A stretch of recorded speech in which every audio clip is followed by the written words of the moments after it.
and just to follow the adventure where it leads. And all of his hard work and everything. He is now at university. He's kind of living independently. He's certainly a quirky guy. He has overcome a lot of expectations that were given to him, partly because I think... Hi, my name is Yana. Thank you for watching. This episode starts with an audio introduction and continues with the video content. So remember to watch it until the end. And subscribe to this channel, leave a comment, share with friends. Thank you for being here and listening to Timeless Teachings. Welcome to the Timeless Teachings podcast and Timeless Teachings YouTube channel. My name is Yana, and I'm your guide into the world of mysticism, spirituality, and consciousness in a practical and down-to-earth way. Here we have open and honest conversations with teachers, leaders, influencers, and simply ordinary people from all over the world about subjects that matter for our mind, body, and soul. It is all about weaving the sacred, the soulful, and the ordinary into our everyday life.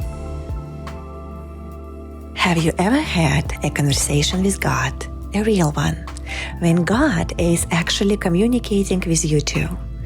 Our guest today, John Roedel, is an improv comic who stumbled into writing a few years ago as his life began to fall apart all around him.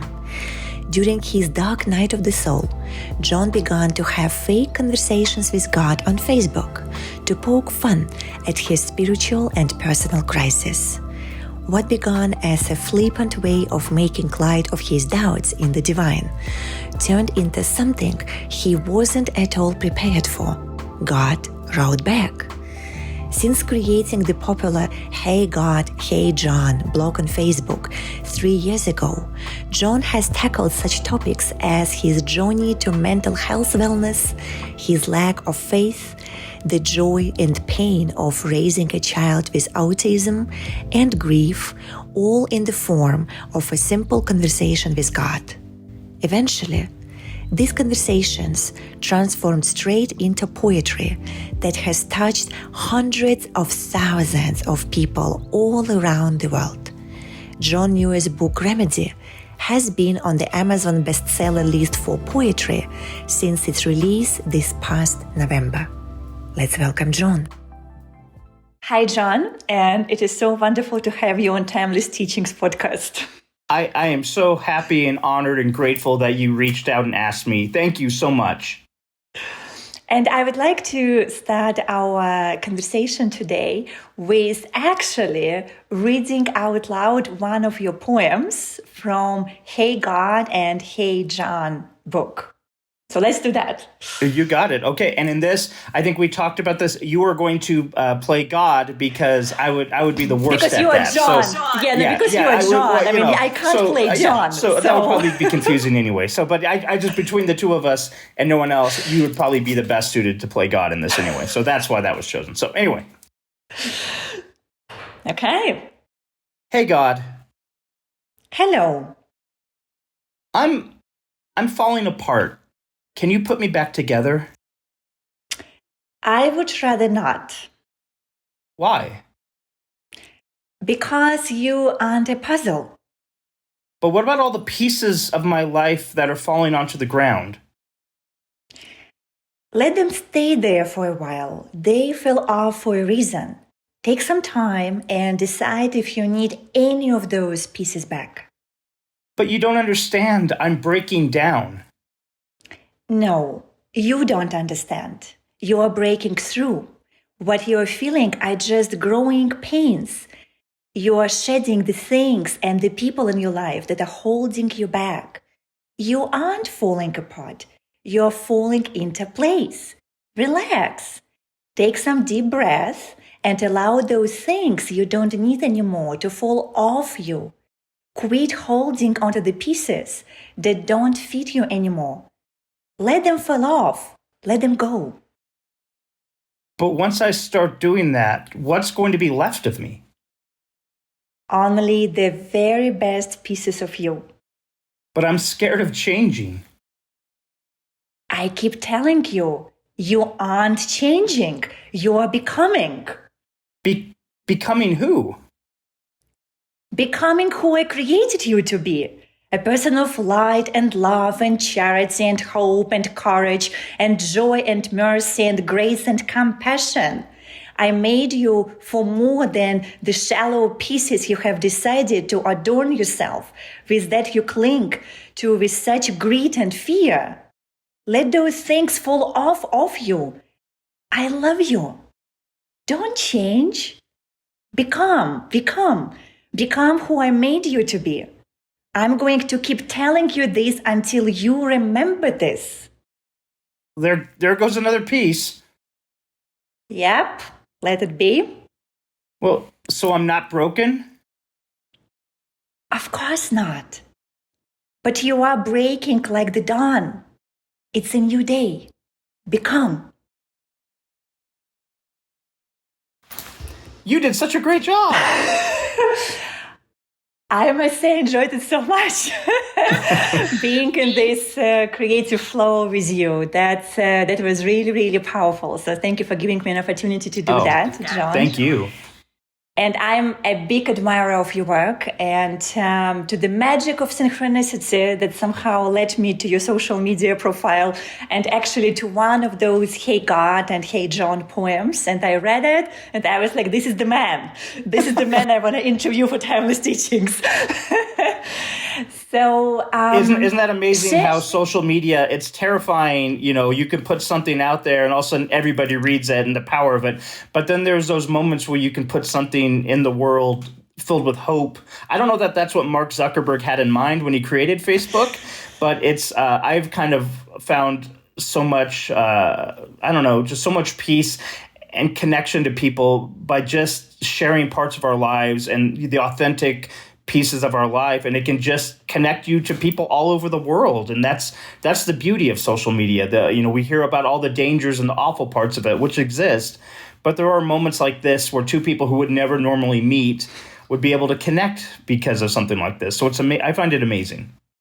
I find it's amazing too, and I feel that ironically, since all this situation with the pandemic started, social media somehow cleaned up. And it became kinder and more compassionate and more authentic, and people really honest and real, and they're looking for genuine human connection. And so all that danger of social media somehow is lesser now. This is how it feels. Yeah, no, I definitely see people using it for just, instead of just showing their perfect vacation photos or how their children never have a hair out of place when they take a family photo. I see people sharing real parts of their life in a way that makes us all feel a little bit less alone. And during the pandemic, we're all locked away and locked in our houses and keeping away from each other physically. But I feel like in a lot of ways, there's been a lot more. I've connected with a lot more people through social media during the pandemic than I ever did before. Absolutely. And I'm not sure you actually know this about me, but I'm on my sabbatical year, like a gap year, and I'm exactly in the middle of it. So I have been now traveling for 6 months, and I went through 16 countries like Europe, and now I arrived in the United States. And I can't tell you how many people through social media reached out and offered help and support. And so it has been really interesting journey. So yes, something is happening with social media. I feel it helps us to connect and just become more humane and more humans, which is really, really wonderful to witness. Yeah, now, you, sir, right, you, with this incredible work that you are doing, how did you start? Well, thank you. I'm not really great when people give me moments of praise. That's the thing I'm still working on. We're all working on things. That for me. So I'm going to say because normally about 6 months ago I would have argued and said, "Oh, it's not that good." And I'm just going to say simply, thank you so much for the compliment. I really, it's so wonderful to hear such nice words. How I got started, I was not a writer. I'm not a writer at all. About 5 or 6 years. So my background is improv comedy. I like being on stage making people laugh. I'm an introvert, which is weird, but I like being on stage. I don't like being at cocktail parties, so it's kind of a weird. So I started writing when when my emotional crisis kind of began, probably in the mid 2015, and my faith crisis all started coming at the same time. Probably typical of a midlife crisis. I reached that point in my life where I realized maybe I wasn't quite doing what I wanted to do with my life. But I wasn't able to put my finger on where all the sadness and maybe resentment and anger was coming from. So I did what any probably well-adjusted middle-aged man would do, and I went to Facebook and I started making fun of it a little bit. I was born and raised Catholic. I worked at a Catholic church like a lifetime ago. I had all this kind of faith upbringing that I was told when life gets hard, just fall upon your faith and it'll be there for you. And the more I kept putting the bucket down the well, it kept coming back empty.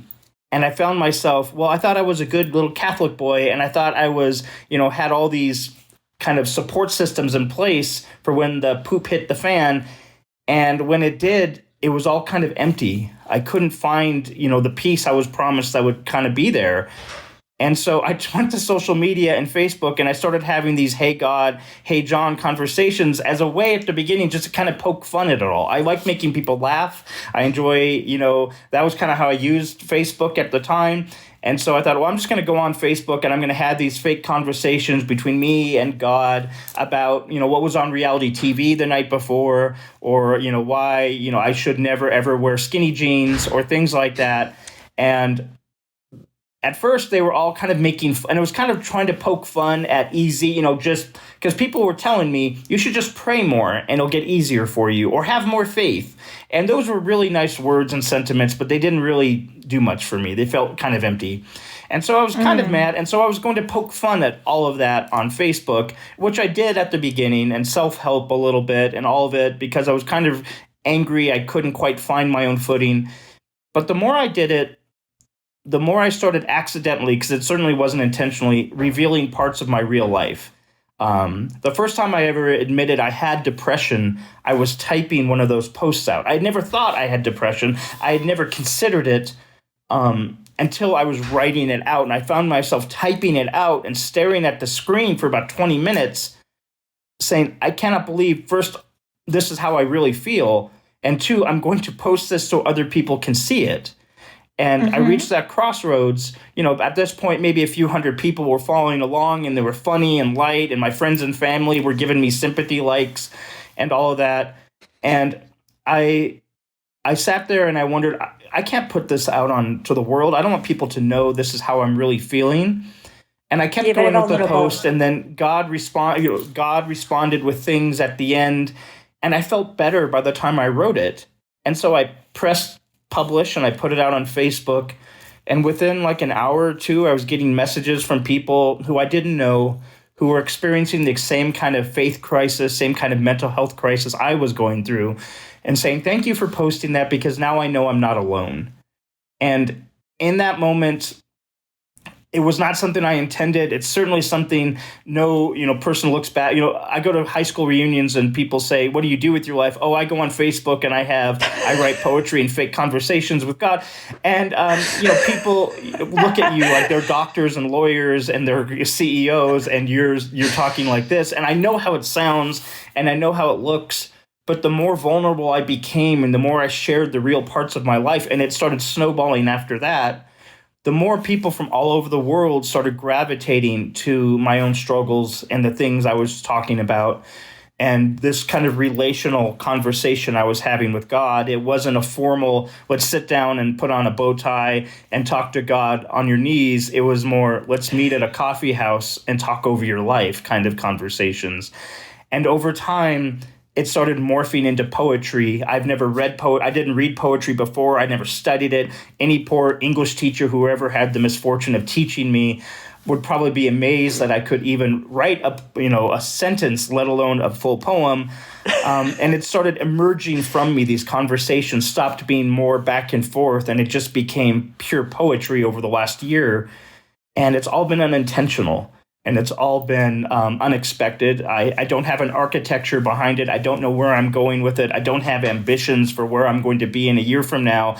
All I know is I feel like this is it's like a fountain broke loose, and I'm just letting everything come out that needs to. And if it shuts down tomorrow, okay. But I'm going to say yes. It's my improv comedy training. You say yes to what's happening to you on stage. And so I'm just saying yes to this. So my writing journey it's a long answer to a very simple question, but it's a very unexpected journey that I just say yes to every day. First of all, thank you for sharing. It's very powerful, it is very beautiful, and it is very vulnerable. And I feel especially when we have enough courage within ourselves to show the most vulnerable parts of ourselves, this is what really touches the hearts of other people, because that's how we show that we're also being human, right? And fundamentally, especially now during the pandemic, people really want human connection and this level of authenticity. So I'm just, even though you don't like praise, I'm admiring your vulnerability. So thank you for that, John. Okay, just take it in. So that's it. Just take it in. Thank you. I live in Wyoming, which is a small state here in the USA, right by Denver. As I live in a town called Cheyenne, and Wyoming is very much cowboy culture, rodeos, ranches, barbed wire, tough living, hard winters. And the idea of being vulnerable isn't necessarily something it's part of our culture here. We're kind of a rub some dirt in it, get over it, kind of culture. And I think particularly for a man, right? Yeah. Especially for a man. Yeah. Mm-hmm. And I think that was part of my problem before, is I knew I was not feeling well and I didn't know what to do with it.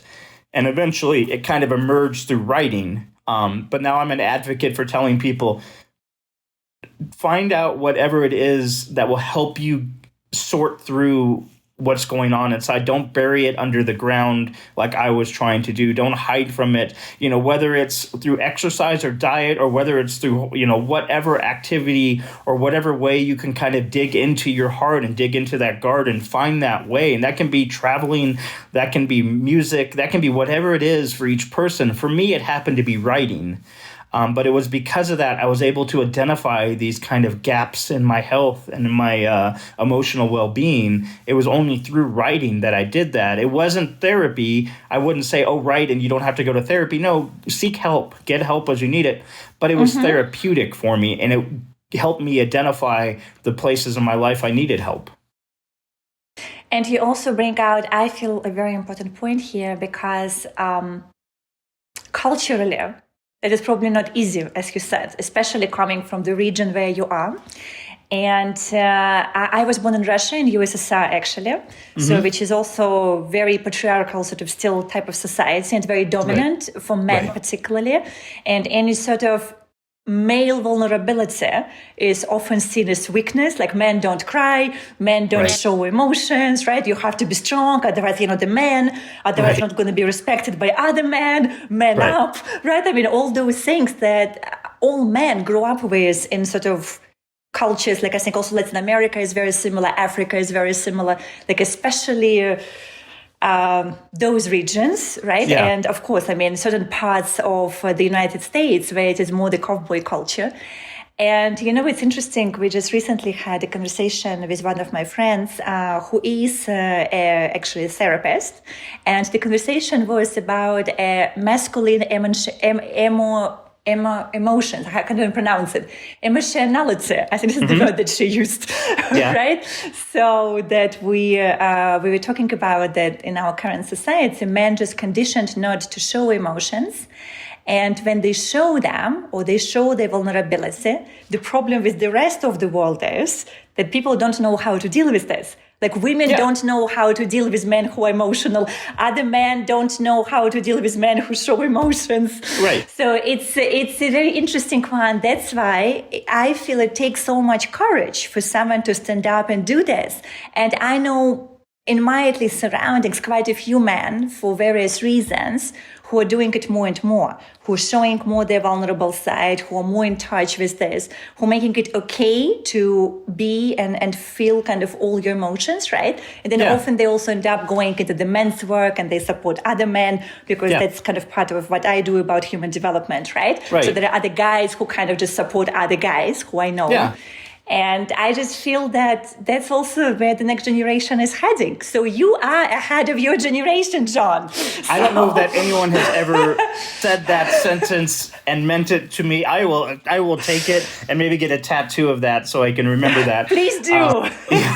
No, it's the idea of we all have these expectations, even aside from the male gender identity. I grew up in a small town. We are the biggest town in Wyoming, 60,000 people. And we're the capital of the state, like 500,000. It's a huge state. I mean, we're like the fourth biggest state. So much land across Wyoming, but only about 500,000 people live here in total. Not very many. I mean, it's like a city block of New York. Not very many people live here. So I live in a small town in which I kind of, lived here my whole life. I was always known as someone who made people laugh. And I was always known as someone who was on stage doing funny things, doing outrageous things.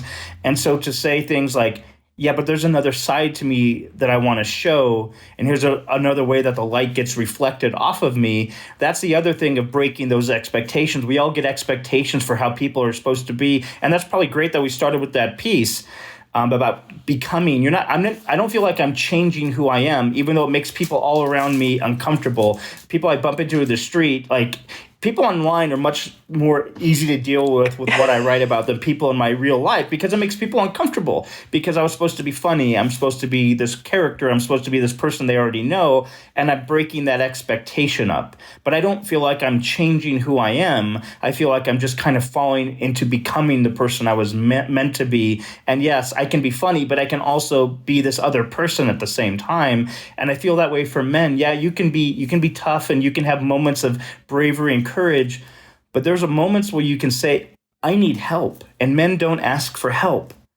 And it is such a terrifying thing to do.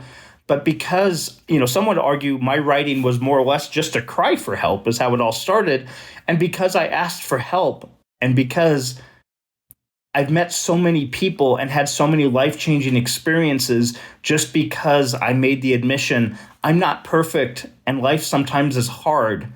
And just by saying that is opened up so many windows and doors and opportunities to meet people, to meet you. And this kind of experiences like this, that would never have happened had I not just said, I'm not okay. And I think that's something everyone struggles with, men specifically, but even, women, they get people expect me to be this person, and to change that, I don't want to disappoint people. And so people hide who they are because of that.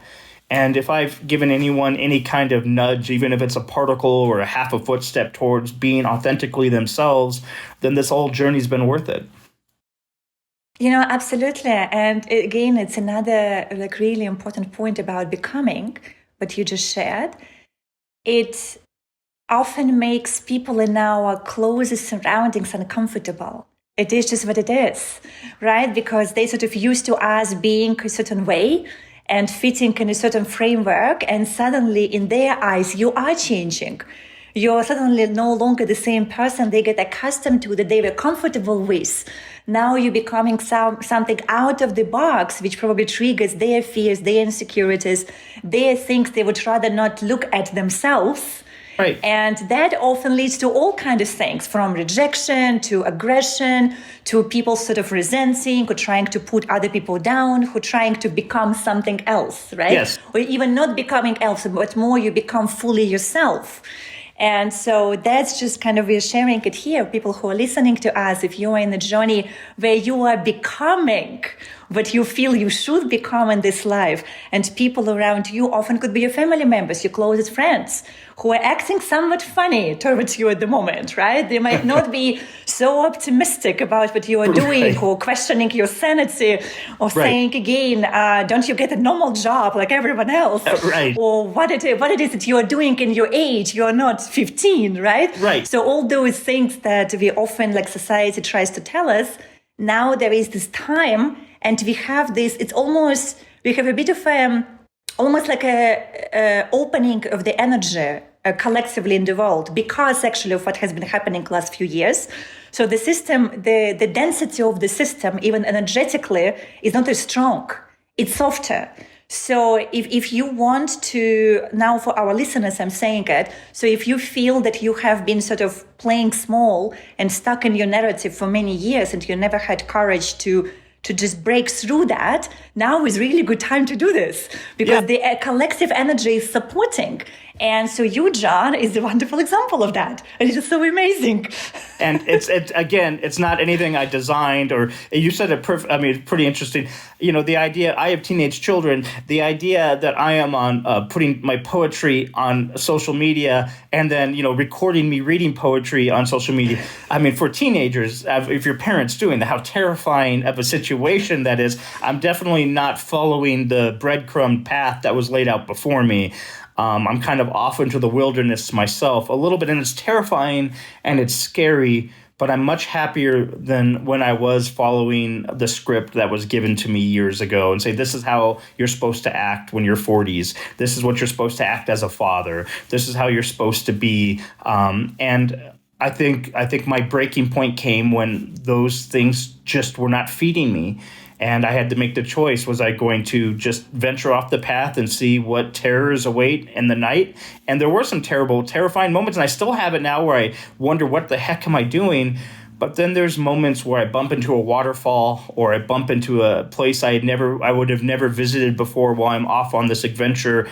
And it's all worth it. And it's the people I'm meeting, and it's hearing their stories, and it's hearing how maybe something I wrote helped them share their story more freely. And it's doing that has given me the courage to keep doing this and keep banging the drum that it's okay. It's okay to step off the path. It's okay to not be what the world expects you to be. It's okay to be something different tomorrow than you are today. Mm-hmm. Your children, how old are they, if I may ask? Oh, yeah. I have a 22-year-old, and then I have a 19-year-old, and then I have a 15-year-old who thinks he's a 22-year-old. Right. Well, we always did when we were 15. Right. They're all boys. They're all feral, nearly wolf-like. They are, wrestling. Boy, they're full on boys. My wife and I, we met when we were 16.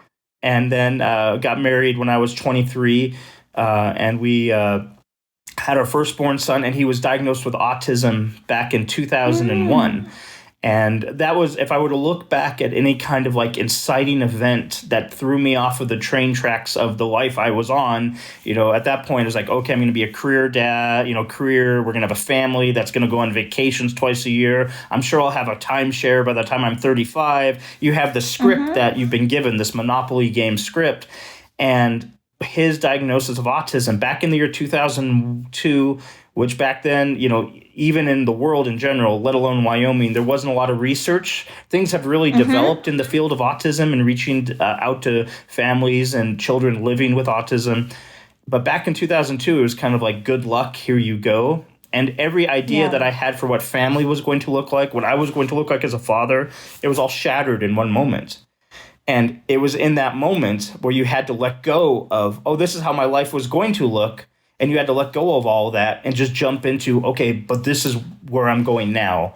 And you have to let go of these things that you have in your mind and these expectations and just go with what's actually happening. And that went great. I didn't know I was doing that at the time. It was my first improv. It was my first chance of being on and saying yes to what was happening and letting go of, quit denying. Like, you can get stuck, and I think I was for a while, like grief. Oh, my child has to live with this. The doctors are saying he will never speak. He will never have a first date. He will never do all those things that you and I take for granted.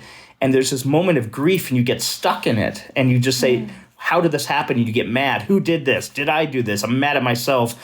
My wife took the opposite approach right away. She just said, we're going to be desperate and do anything we can to reach him. And we did all sorts of things like therapies that didn't even exist at the time, music therapy, horseback therapy, and we threw everything at the wall. And I was stuck for about 6 months just being angry and stuck in the diagnosis where she had already moved on to how we're going to fix this. And she was my first real lesson in how to just say yes to what's happening and to let go of the script and this narrative in your brain and just to follow the adventure where it leads. And all of his hard work and everything, he is now at university. He's kind of living independently. He's certainly a quirky guy. He has overcome a lot of expectations that were given to him, partly because I think my wife, and I eventually begrudgingly followed along, was just saying, let's just say yes to this and say yes to anything that's going to work and say yes to who he is, even if it's not the son that we, in our mind, you imagine what your child's going to look like. Yeah, he's not that person. But isn't that amazing? Isn't that a miracle that there's so much unexpected, adventure ahead of us?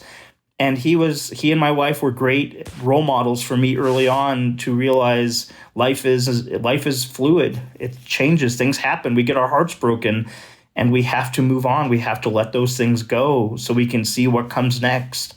And so that was the first, I think, in 2002, 2003, and it really didn't manifest itself for about a decade later. But those were the first seeds in my brain and heart planted for what was to come.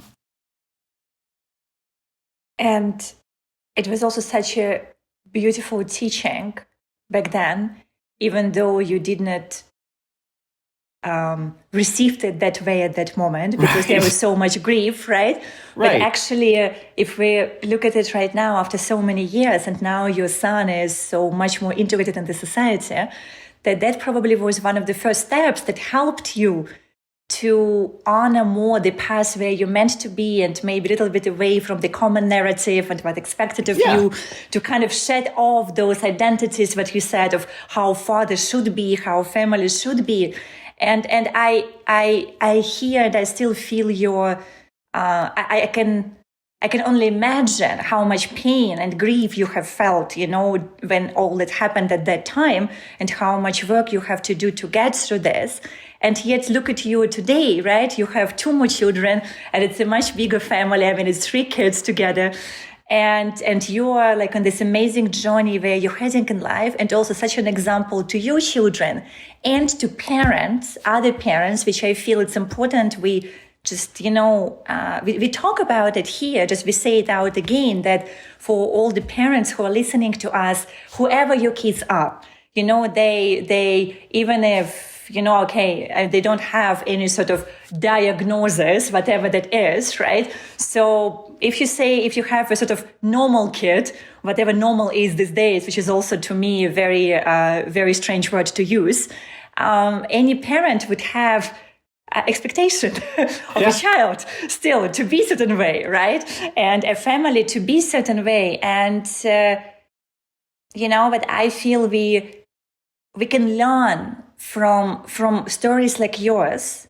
We can all learn that we don't have to wait, or we don't, need for life to get that hard, that we actually learn our lessons. And for all the families who maybe have less sort of drama or trauma at the moment, and you're listening right to us right now as a parent, maybe it's also a glimpse where we can look at the parenting in a different way and just let our kids to be who they want to be, regardless of what it is. And it is acceptance is also a very big part of this. So your son is being an amazing teacher to you in this regard. Oh, absolutely. Which is beautiful.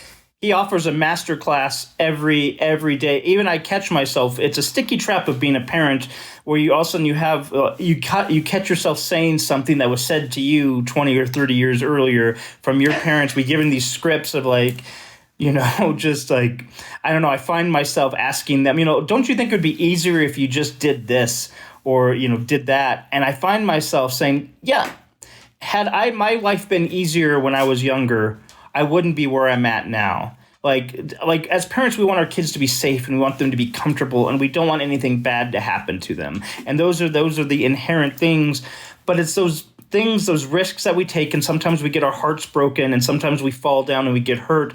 But it's those things that make life such a miracle and so amazing. Because without being hurt, without failing, we wouldn't know how strong we are. We wouldn't know how incredibly resilient the human heart is. To break, I look back and I've had really abject moments of suffering and rock bottom where I want to give up and I don't want to go on anymore and I feel hopeless. But I'm on the other side of that. Because I'm on the other side of it, I'm able to look back and share the things that helped me survive that moment. And that's a gift that we give to other people. We are called to survive the storm, to help teach other people how they can survive their own storm when it comes. And if someone, as I'm a hot mess, I mean, I really am. I put on the wrong socks every day. I leave my cell phone in the freezer more often than not when I'm getting ice out of there. I exchange it. I'm a mess. If someone like me can survive the things that I've survived, then literally anyone else can. So I feel like it's kind of a responsibility. I've been given so much grace and so much opportunity after getting through. And I know I'll have other hard moments in the future, but the hard moments I've been through, it's my obligation to kind of show people this is the roadmap I use to get through those moments. And that's why I wrote Remedy. Those are poems I wrote to myself strictly just because I needed those words to be read. I needed to read those words. They didn't exist. I couldn't find them elsewhere. So I wrote them for myself. And over the last 6 or 7 months, I started sharing them with the world. And it's so terrifying to do that because it really shows how awful and how sad I was at that time. But if I just kept all that to myself, maybe I'm not helping the world. Maybe I'm not serving the world the way I'm supposed to. Exactly. This is very true. And now, since you mentioned the book Remedy, I would kindly ask you to read us one of your favorite poems from there. I'm sure there are many, but let's see which one. Yeah, I'll read. So this was one. This was probably about 9 months ago. I had a pretty good following on. The more I've written, the more people have kind of joined me on this journey, whatever it is I'm doing. But about in August, I happened to write this one poem that connected me to, it got shared, at this point 1 million times, connected me to people all over the world in a way that I never would have imagined. And I wrote it when I was having a panic attack. Usually when I write a poem or something, I'm writing from a place of emotion. I'm not analyzing it after the fact and looking back and kind of dissecting it analytically. I write because I find emotions to be absolutely miracles. Like even fear, even anger, they're amazing emotions because there's lessons inside of it. Like I might disagree ideologically with tons of people in my neighborhood and people I deal with here in Wyoming daily. I might really vehemently disagree with them, but we all know what it's like to be afraid. We all know what it's like to be angry. We might be angry and afraid for different reasons. We all know what it's like to grieve the loss of someone. We all know what it's like to laugh with a friend until tears pour down our eyes. We all have these commonalities, and it's always emotionally. That's why I connect with people I'm reconciling with people in the past who I might have considered an enemy in ways because I'm empathizing with how they felt when they injured me or they made me upset. And so I wrote this. I write strictly from emotions because I whenever I feel something, I want to write from it because I find it to be the most truest of the expression. And so I was having a panic attack. I was having a little bit of a panic attack. I was in a coffee shop. I didn't know why I was feeling this way. I couldn't put my finger on it. It was just kind of general state of the world. We've all had that over the last 2 or 3 years. Just general anxiety of things we can't control, and we can't really control much. But And so I sat down. I had 25 minutes to before I had to get done to pick up my wife from work. So I wrote this poem, and my process is I write on Facebook, which no writer should ever do because people can steal your work. I'm not telling, if you're a writer listening to this wonderful podcast, don't do the same thing I do. But that's my process. I write it on Facebook, and then I don't edit it. I just send it out into the world and let the little message in the bottle go where it needs to go. And so I wrote this poem, closed the laptop, went and picked up my wife. And when I opened up my laptop again, 5 hours later, it had been shared 8,000 times. And by the weekend, it was 100,000 times. And it's not because it was something that's so amazing and beautiful and I'm so smart. No, it's because I think a lot of people felt the exact same thing I was feeling in this moment. And I just put a voice to it. So this poem, I don't name my poems, but we'll name this poem just for today. We'll call it Lungs. My brain and heart divorced a decade ago over who is to blame about how big of a mess I've become. Eventually, they couldn't even be in the same room with each other. Now my head and heart share custody of me. I stay with my brain during the week, and my heart gets me on weekends.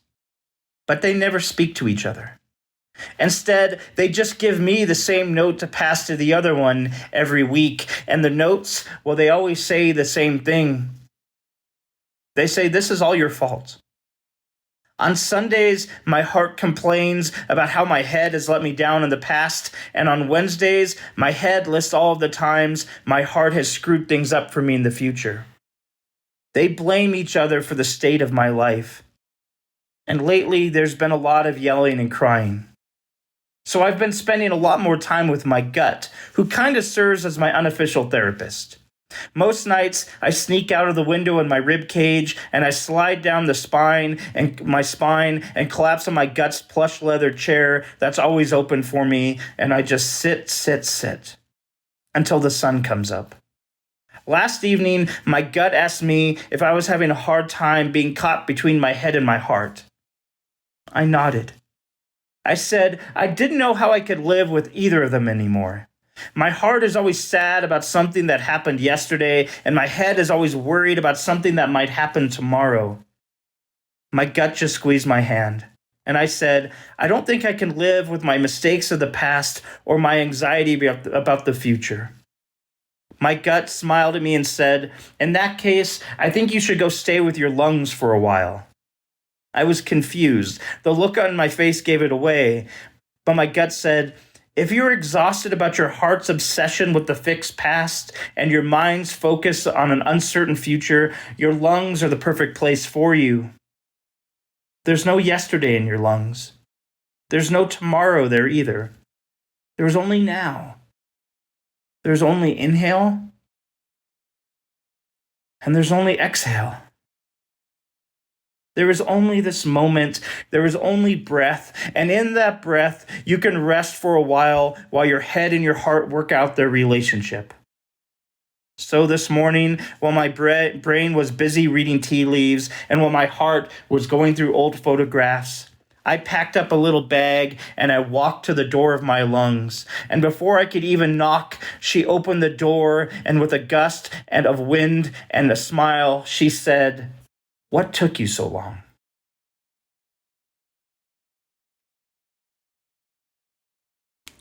Thank you for sharing that. It's I'm getting goosebumps all over my body. It's resonates very deeply. So thank you. Thank you for being you, John. This is the most important thing. With everything that you are, I love your hair, by the way. It's just everything that you are. It's so. It is so human, and it is so magical and divine in being so human. And I feel this is what resonates with so many people all over the world who follow you, who love you, who want to connect with you, because you are just showing that. And I'm just very happy that you came here today and you shared your story again in your very authentic and vulnerable way. I'm deeply grateful for that. So thank you for doing this. I'm profoundly grateful to be able to. I don't take this at all for granted, to be able to come here and to connect with you and to hear your wisdom and to offer a piece of my story. Just maybe it helps one person out there. I mean, what an amazing miracle this all is, that we can all help each other in these ways like this. And if I can help anyone with anything I've written, I'm truly humbled and yeah. So thank you so much. I don't know what it is I'm doing. I just say yes to opportunities. We didn't know each other. You just invited me on. I just said, yes, okay, let's go for it. And, I'm just so grateful that you've given me the opportunity and the work you're doing. And you can just feel the love and the energy that you have. Everyone's grateful for the gift you are to the world. You are, yeah. So thank you. Thank you, John. And for all the wonderful people who are listening to us all over the world, I also want to make sure that, of course, we will be sharing your details, and I would love them to get in touch with you and to check out your poetry and your books. And I feel that you literally, what you are giving us, it is a medicine for the soul. So remedies, actually, it's a very good name for that. And until next time, guys. Wow. Thank you for listening and thank you for watching. Timeless Teachings Podcast and Timeless Teachings YouTube channel are the online platforms for raw, real, and unfiltered conversations about spirituality, mysticism, and consciousness in a practical and down-to-earth way. We invite guests from all over the world to show you the variety of systems, schools, tools, and life stories that give the promise of illumination or what is called liberation in all aspects of a human life. It is up to you to decide which path resonates with you the most at this moment of your life. Only you know what is right for you. Did you enjoy the interview? Feel free to share this episode with friends, subscribe to the podcast and YouTube channel, and follow us on social media. Stay wild and be humble. До встречи!